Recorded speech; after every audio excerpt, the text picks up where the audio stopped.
তোমরা সবাই ভালো আছো? গত ক্লাসে যা পড়াছিলাম তা তোমাদের কিছু মনে আছে? আমি আজ অর্থনৈতিক পত্রের দ্বিতীয় অধ্যায় বাংলাদেশের কৃষি নিয়ে আলোচনা করব।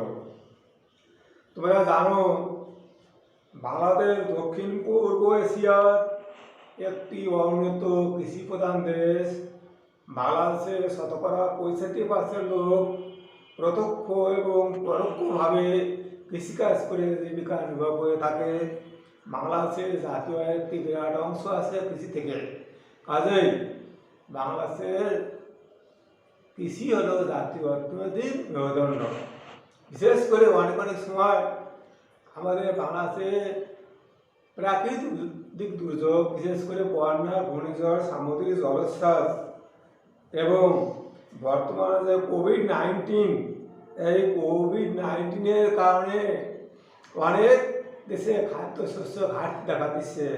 কিন্তু আমাদের বাংলাদেশের কৃষিক্ষেত্রে প্রচুর ধান উৎপাদিত হয়। বাংলাদেশ মোটামুটি দুর্ভিক্ষ থেকে রক্ষা পেয়েছে। যা কৃষি আমাদের রক্ষা কবচ হিসাবে এখন কাজ করছে। এখন এই কৃষি কি? ল্যাটিন শব্দ অ্যাগার এবং কালচারা, এই দুটি শব্দের সমষ্টি হলো এগ্রিকালচার, যাকে বাংলা বলে কৃষি। এই কৃষি বলতে সাধারণত ভূমি কর্ষণ, ভূমিতে ফসল বপন, ফসল আগাছা পরিষ্কার করা, ফসল উৎপাদন, ফসল মাড়াই ইত্যাদি সংশ্লিষ্ট কাজকে কৃষি বলা হয়। তবে ব্যাপক অর্থে শুধুমাত্র ভূমিতে ফসল উৎপাদন করাই কৃষিকাজ নয়। ফসল উৎপাদন ছাড়াও বনভূমি, হাঁস-মুরগি লালন পালন করা এবং মৎস্য চাষ ইত্যাদি সব কিছুই কৃষির কাজের অন্তর্ভুক্ত। এখন আমাদের বাংলাদেশে কৃষি খামার, যে পদ্ধতির মাধ্যমে একজন কৃষক ভালোভাবে জমি চাষাবাদ করতে পারে এবং তা থেকে সে সর্বাধিক ফসল উৎপাদন করতে পারে, তাকে বলা হয় কৃষি খামার। বাংলাদেশের কৃষি খামার সাধারণত দুই ধরনের হয়। এক নম্বর হলো ভরণ পোষণ উপযোগী খামার এবং দুই নম্বর হলো বাণিজ্যিক খামার। প্রথমত ভরণ পোষণ উপযোগী খামার। ভরণ পোষণ উপযোগী খামার হলো এমন এক ধরনের খামার, অর্থাৎ একটা পরিবারে যে পরিমাণ খাদ্যশস্য দরকার, শুধুমাত্র সেই পরিমাণ খাদ্যশস্য উৎপাদন করা যে প্রক্রিয়া বা পদ্ধতি, তাকেই বলা ভরণ পোষণ উপযোগী খামার। সাধারণত এই ধরনের খামারে খাদ্যশস্য উৎপাদিত থাকে না। যে পরিমাণ খাদ্যশস্য উৎপাদন করা হয় তা পরিবারের ভরণ পোষণেই ব্যয় হয়ে যায়। দ্বিতীয়ত বাণিজ্যিক খামার। এই বাণিজ্যিক খামারের মূল উদ্দেশ্য হল মুনাফা অর্জন করা। এই ধরনের খামারে প্রচুর পরিমাণ পুঁজি বিনিয়োগ করে আধুনিক বৈজ্ঞানিক পদ্ধতির মাধ্যমে আধুনিক যন্ত্রপাতি, উন্নত বীজ ব্যবহার করে প্রচুর ফসল উৎপাদন করার যে প্রক্রিয়া বা পদ্ধতি, তাই হলো বাণিজ্যিক খামার। এই ধরনের খামারে বিপুল পরিমাণ শ্রমিক নিয়োগ করা হয়, প্রচুর পরিমাণ পুঁজি বিনিয়োগ করে এবং অনেক ফসল উৎপাদন করা হয় এবং এই সমস্ত উৎপাদিত ফসল দেশের চাহিদা পূরণ করার পরও বাকি ফসল বিদেশে রপ্তানি করা সম্ভব হয়। এখন আমি আলোচনা করব বাংলাদেশের কৃষি উপখাত নিয়ে। কৃষির সাথে সংশ্লিষ্ট যে খাতগুলো, সেই খাতগুলোকে সাধারণত কৃষির উপখাত নামে অভিহিত করা হয়। বাংলাদেশের কৃষির কতগুলো উপখাত আছে, যেমন খাদ্যশস্য, শাকসবজি, প্রাণী সম্পদ, বনজ সম্পদ এবং মৎস্য সম্পদ। প্রথম আলোচনা করব খাদ্যশস্য, শাকসবজি নিয়ে। খাদ্যশস্য এবং শাকসবজি বাংলাদেশের কৃষির প্রধান উপখাত এবং এই খাত থেকে বাংলাদেশের জাতীয় একটি বিরাট অংশ আছে। আমাদের বাংলাদেশে প্রচুর পরিমাণে খাদ্যশস্য, বিশেষ করে ধান, গম, ভুট্টা, তৈলবীজ, পেঁয়াজ, রসুন, আদা, হলুদ, বিভিন্ন ধরনের ফল, আম, কাঁঠাল, জাম ইত্যাদি প্রচুর পরিমাণ উৎপাদিত হয়। এই সমস্ত খাদ্যশস্য এবং শাকসবজিগুলো আমাদের দেশের অভ্যন্তরীণ চাহিদা পূরণ করার পর আমরা মধ্যপ্রাচ্য মুসলিম রাষ্ট্রগুলোতে প্রতি বছর বিপুল পরিমাণ শাকসবজি এবং খাদ্যশস্য রপ্তানি করে থাকি। দুই নম্বর হল প্রাণী সম্পদ। প্রাণী সম্পদ বাংলাদেশের কৃষির একটি প্রধান উপখাত। বাংলাদেশের জিডিপিতে এই খাতের অবদান অতি সামান্য, তথাপিও বাংলাদেশের অর্থনীতিতে এই খাতের অবদান অস্বীকার করা যায় না। বিশেষত বাংলাদেশে বিভিন্ন ধরনের প্রাণী, বাঘ, ভালুক, হাতি, ঘোড়া, ছাগল, গরু, হাঁস, মুরগি ইত্যাদি বিভিন্ন ধরনের প্রাণী দেখা যায়। এই সমস্ত প্রাণী মাংস যেমন আমাদের দেশে খাদ্য হিসাবে ব্যবহৃত হয়, তেমনই এই সমস্ত প্রাণীর চামড়া এবং চামড়াজাত পণ্য আভ্যন্তরীণ চাহিদা পূরণ করার পরেও আমরা এই সমস্ত চামড়াজাত পণ্য বিদেশে রপ্তানি করে প্রচুর বৈদেশিক মুদ্রা অর্জন করে থাকি। পরবর্তী পর্যায়ে হল বনজ সম্পদ। বন বাংলাদেশের একটা গুরুত্বপূর্ণ খাত বা সম্পদ হিসাবে বিবেচিত হয় এবং এটা কৃষির একটা প্রধান গুরুত্বপূর্ণ উপখাত। বাংলাদেশে বেশ কতগুলো বনভূমি আছে, বিশেষ করে সুন্দরবন বাংলাদেশের সবচেয়ে নামকরা অঞ্চল। এই সমস্ত তাছাড়া পাহাড়ি অঞ্চল বা চট্টগ্রাম এলাকা এবং ময়মনসিংহ এলাকাও বাংলাদেশে প্রচুর বনভূমি আছে। এই সমস্ত বনভূমিতে শাল, সেগুন, গর্জন, তাম্বুল, মেহগনি, রেন্ট্রি, কড়াই, সেগুন ইত্যাদি উন্নত মানের বিভিন্ন ধরনের গাছপালা জন্মে। এই সমস্ত গাছপালা একদিকে যেমন আমরা জ্বালানি হিসাবে ব্যবহার করে থাকি, তেমনই এই সমস্ত গাছপালা থেকে যে উন্নত মানের কাঠ তৈরি হয়, এই সমস্ত কাঠের সাহায্যে বিভিন্ন ধরনের আসবাবপত্র, ঘর বাড়ি, নৌকা ইত্যাদি তৈরি হয়। আমাদের বাংলাদেশে অনেক ধরনের আসবাবপত্রের কারখানা দেখা যায়। এই সমস্ত কারখানায় অনেক লোক কাজ করে তাদের জীবিকা নির্বাহ করে থাকে। কাজে খনিজ সম্পদ, বনজ সম্পদ আমাদের বাংলাদেশে কৃষির উপখাতের সবচেয়ে গুরুত্বপূর্ণ একটি খাত হিসাবে বিবেচিত হয়। পরবর্তী পর্যায়ে হল মৎস্য খাত। মৎস্য খাত বাংলাদেশের কৃষির একটি অন্যতম গুরুত্বপূর্ণ খাত।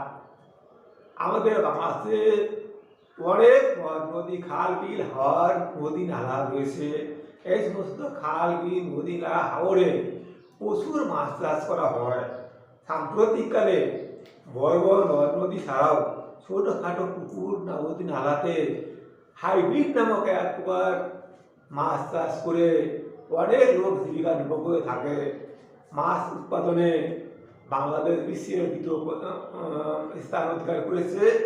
এই সমস্ত উৎপাদিত মাছ আমাদের আগ্রহীন কঠিন চাহিদা পূরণ করার পর আমরা এই সমস্ত মাছ বিদেশে, বিশেষ করে সামুদ্রিক মাছ ও চিংড়ি মাছ এবং আমাদের জাতীয় মাছ ইলিশ মাছ, এই মাছগুলো বিদেশে, বিশেষ করে ইলিশ মাছ সাধারণত আমাদের পার্শ্ববর্তী দেশ ভারতের পশ্চিমবাংলার প্রতি বছরই রপ্তানি করা হয়ে থাকে। তাহলে মৎস্য খাত বাংলাদেশের কৃষির একটা অন্যতম গুরুত্বপূর্ণ খাত হিসাবে গণ্য করা হয়। এর পরবর্তী পর্যায়ে হল আমি তোমাদের বাংলাদেশের কৃষি পণ্যের বিপণন নিয়ে আলোচনা করব। এখন কৃষি পণ্যের বিপণন কি? যে প্রক্রিয়া বা পদ্ধতির মাধ্যমে উৎপাদিত কৃষি পণ্য উৎপাদনকারীদের কাছ থেকে ভোক্তার নিকট পৌঁছানো যায়, সেই প্রক্রিয়া বা পদ্ধতিকে সাধারণত কৃষি পণ্যের বিপণন বা বাজারজাতকরণ বলা হয়। বাংলাদেশের কৃষিজাত পণ্যের বিপণন বা বাজারজাতকরণে অনেকগুলো সমস্যা রয়েছে। আমি এখন এই কৃষি পণ্যের বিপণনের সমস্যাগুলো নিয়ে আলোচনা করব।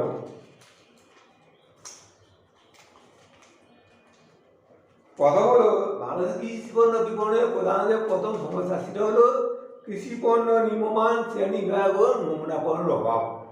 আমাদের বাংলাদেশে কৃষকরা যে ফসল উৎপাদন করে এই ফসলগুলোর কোনো নির্দিষ্ট শ্রেণী বিভাগ নাই এবং নমুনাকরণের অভাব, এবং বিভাগ না নমুনাকরণের অভাবে এবং নিম্নমানের উৎপাদন করায় কৃষকরা ফসলের ন্যায্য মূল্য পায় না।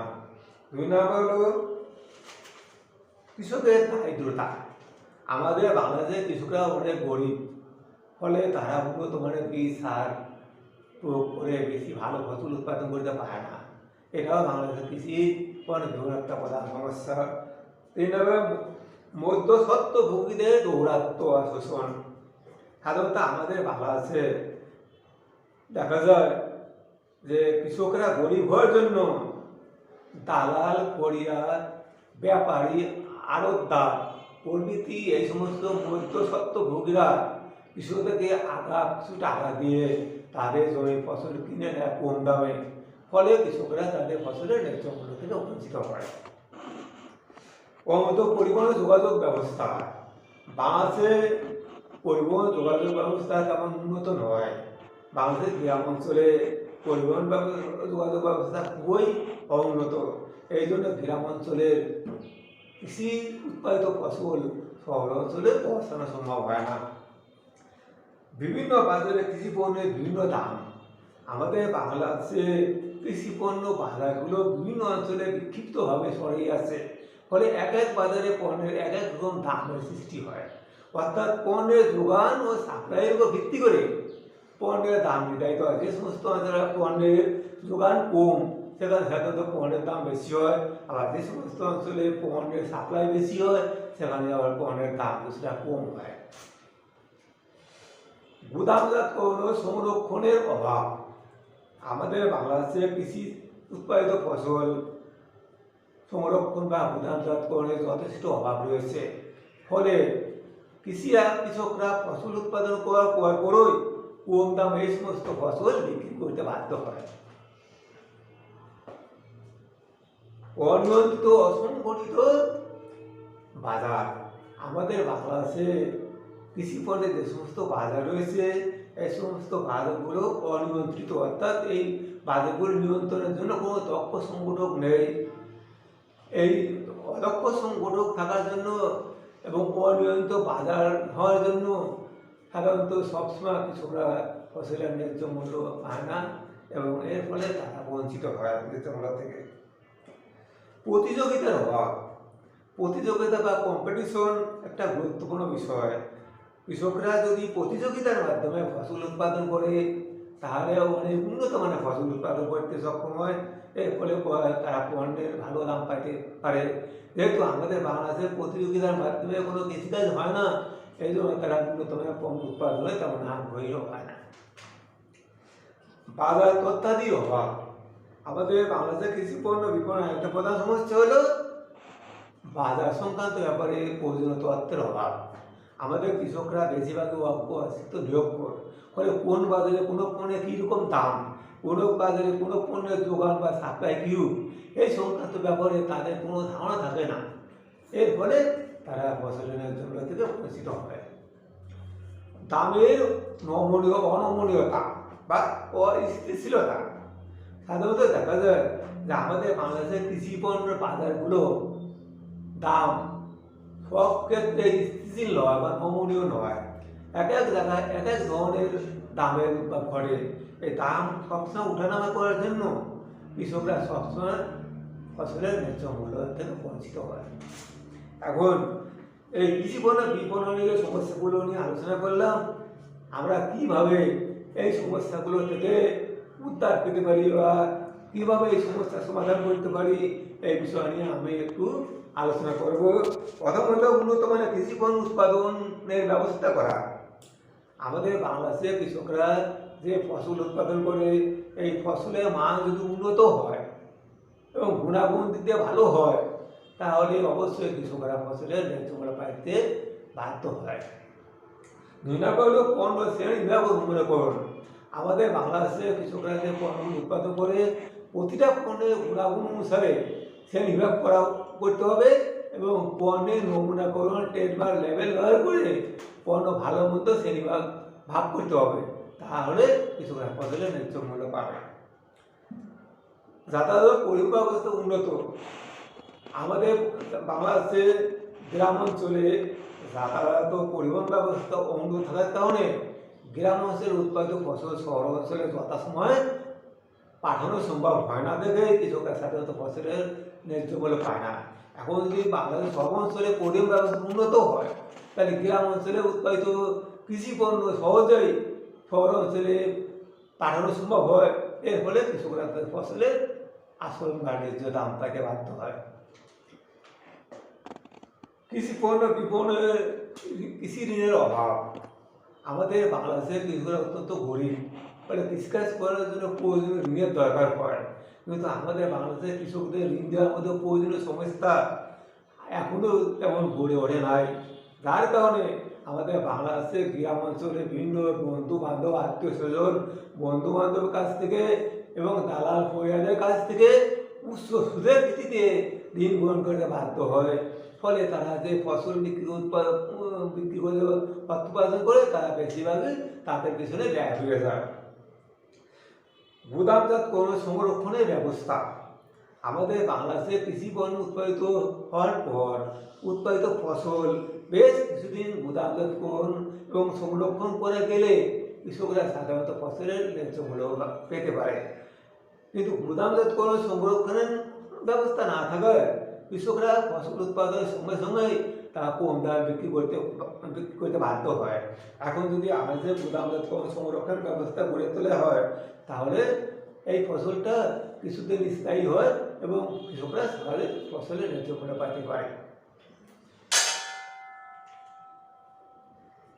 বাজারে অবৈধ কার্যকলাপ নিয়ন্ত্রণ করা। সাধারণত আমাদের বাংলাদেশে বেশিরভাগ বাজারে দালাল ফরিয়া বা ব্যাপারীদের অবৈধ কার্যকলাপ পরিলক্ষিত হয়। এই দালাল ফরিয়া আততার এবং অবৈধ ব্যাপারীদের অবৈধ কার্যকলাপের কারণে কৃষকরা তাদের ফসলের ন্যায্য মূল্য পায় না। তাই একটা নির্দিষ্ট নিয়মকানুন করে এই অবৈজ্ঞানিক বা অবৈধ কার্যকলাপ নিয়ন্ত্রণ করতে হবে, তাহলে কৃষকরা তাদের ফসলের ন্যায্য মূল্য পাবে। সমবায় বিক্রয় সমিতি গঠন। আমাদের বাংলাদেশে কৃষকরা যাতে ফসলের ন্যায্য মূল্য পায় সেই জন্য সমবায় বিক্রয় সমিতি গঠন করতে হবে।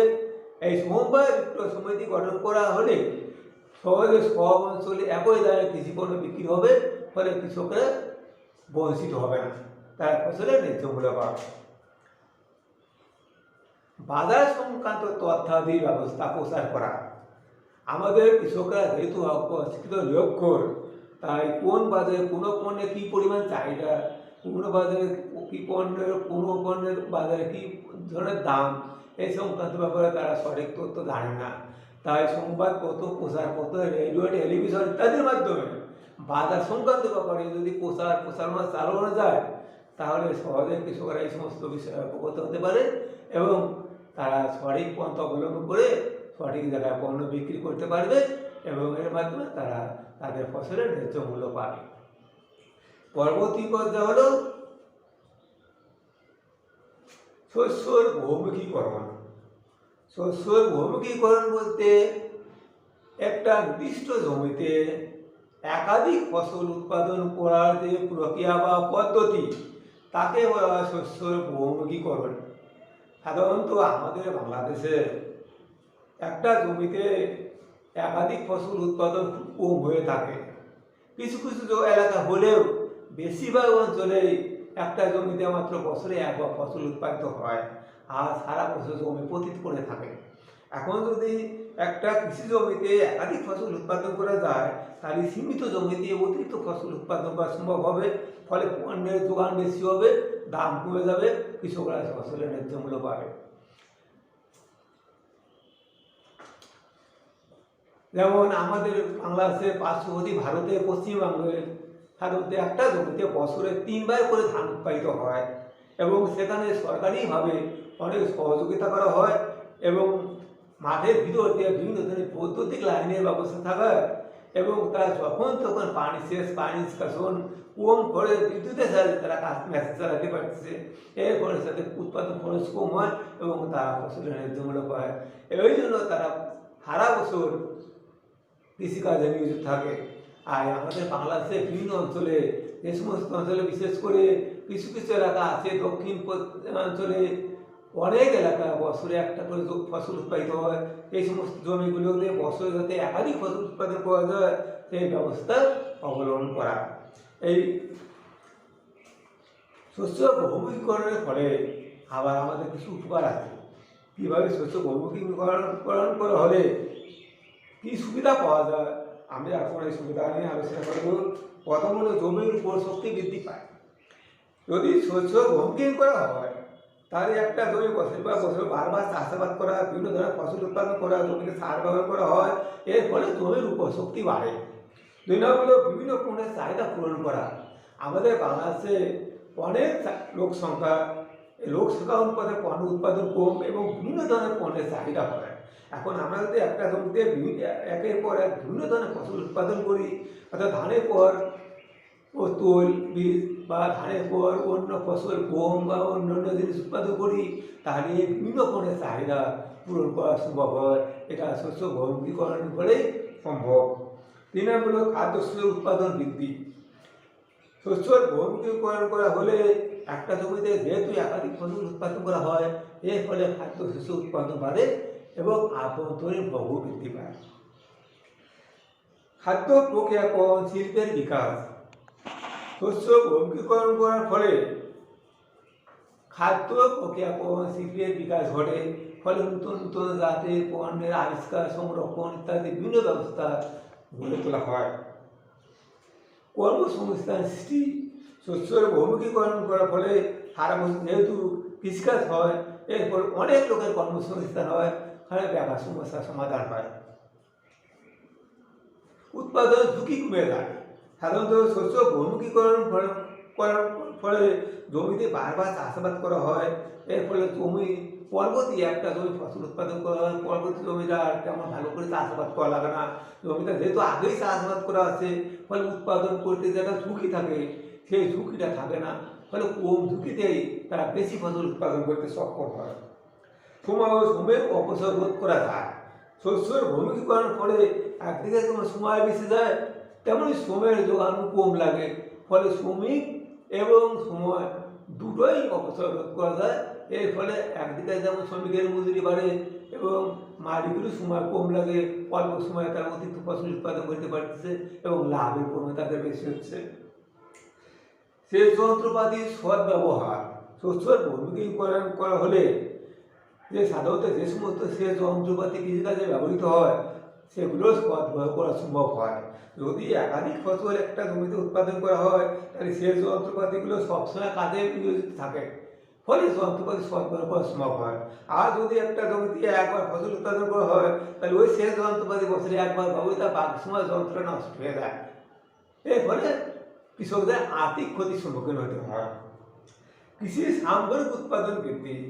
শস্যের বহুমুখীকরণ করার ফলে সাধারণত কৃষকের সামগ্রিক উৎপাদন বৃদ্ধি পায়। তারা বিভিন্ন ধরনের পণ্য উৎপাদন করে সব পণ্যের চাহিদা পূরণ করা সম্ভব হয়। কৃষকের আয় বৃদ্ধি। শস্য বহুমুখীকরণ করার ফলে সামগ্রিক উৎপাদন বৃদ্ধির সাথে সাথে কৃষকদের আর্থিক আয়ও বৃদ্ধি পায়, ফলে তারা বিভিন্নভাবে এই অর্থ দ্বারা পারিবারিক অন্যান্য খরচ বহন করতে সক্ষম হয়। এখন আমি তোমাদের আজকে আমাদের ক্লাস শেষ করলাম। আশা করি তোমরা যা পড়াচ্ছি এগুলো ভালো করে রিভিশন করবা। আগামীতে তোমাদের এর পরবর্তী বিষয়গুলো যা আছে এগুলো আলোচনা করবো। তোমরা যাতে ভালো করে পড়াশোনা করো, এই জন্য আমি তোমাদেরকে বিশেষভাবে অনুরোধ করবো। আজকের মতো ধন্যবাদ।